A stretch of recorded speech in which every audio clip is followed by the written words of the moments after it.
Hello again, this is NS Steampunk. I'm back at the Buysville Scenic Railway here in Byesville, Ohio.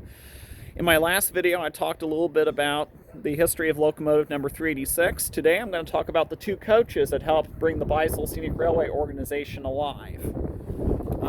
These cars that you're looking at, the Derwent Coach as well as the Buysville Coach, were originally Delaware, Lackawanna, and Western Railroad coaches back in the day. As you know, the Delaware, Lackawanna, and Western was a U.S. Class 1 railroad that connected 400 miles between Buffalo, New York, and Hoboken, New Jersey, operating an extensive commuter service out of its waterfront terminal in Hoboken to the suburbs of northwestern New Jersey on its Morris and Essex district. Now, these types of passenger cars are riveted steel heavyweights, and these types of cars carried the traveling public from World War I era long into the 1970s on some secondary routes. These two cars you're looking at here were two of 141 cars converted into electric multiple unit commuter coaches in 1930.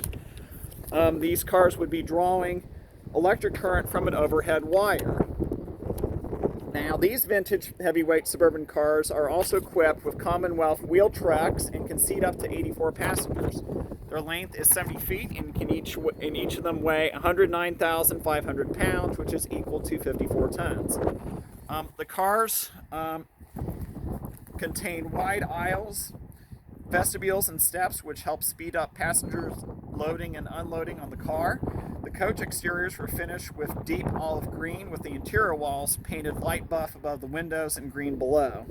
The ceilings were painted in a light cream color. There were also rattan walkover seats that allowed the passengers to choose which way he or she was facing. And if you look closely at the vestibule of the car, there were operating cabs that were built into the ends of these cars, as well as air-operated windshield wipers, which would help maintain visibility for the operator.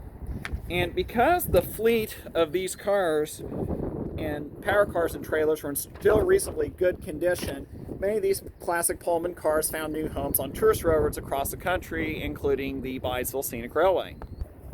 So the first coach we're looking at is Byesville Scenic Railway Coach number 4323, known as the Derwent Coach, as you can see on the logo down below.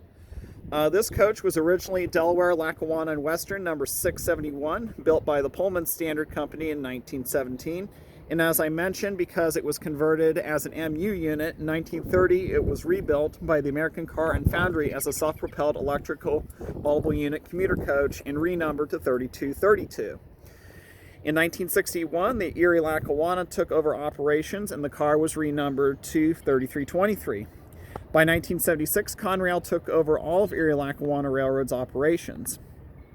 In 1983, this coach then began running out of Newark, New Jersey as number 4323 for 5 years as a rapid transit car on the New Jersey Transit. And in 1988, it was purchased by the Ohio Central Railroad, as you can see by the Ohio Central Railroad paint scheme. The other coach, which is connected up to the 80-tonner locomotive, is number 4362, known as the Buysville Coach. This coach was originally Delaware, Lackawanna, and Western number 710. It was built by the Pullman Standard in 1920 and then rebuilt as an electrical MU car and renumbered to number 2362 by the American Car and Foundry Company in 1930.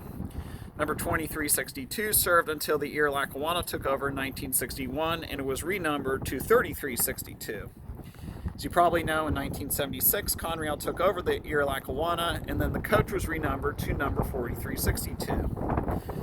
In 1983, number 4362 served the New Jersey Transit as a rapid transit car until 1988, when it was acquired by the Class 3 Railroad Ohio Central, where they operated an excursion service. In fact, these two cars actually ran on the daily train between Sugar Creek and Baltic.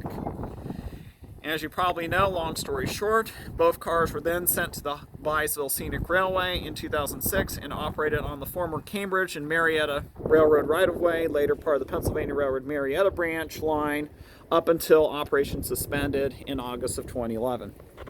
I want to thank everybody for watching this video. If you enjoyed it, please give a like and please hit that subscribe button. Until next time, this is NS Steampunk, Tower 93, over and out.